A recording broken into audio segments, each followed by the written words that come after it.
How to design FAQ page in Wix Studio. To do that, head over and click on this third icon, which is the pages option. Now, once you have done that, click onto this add new page, and then you can choose between page or dynamic page or custom member page. For this one, I'll just choose in your page and click on add. And then from in there, it should be able to show me up a window wherein I can choose a template and the likes. But first, we need to name this. So let's name this FAQ. You can head over and then name it according to your liking. So I'll then name it right here. It's now named FAQ. You just need to wait for this to finish loading in order to apply the changes that you have added.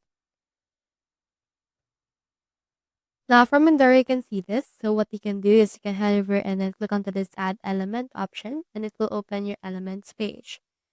Now from in there, you should be able to just choose the text option from in here. Just click on this paragraph option and then it will be added right here. Now from in there, you can actually utilize the help of ChatGPT to create your own FAQ. You just need to place in here the actual text that you want to add as your FAQ. So that's how you design a FAQ page in Wix Studio. Hope you helped.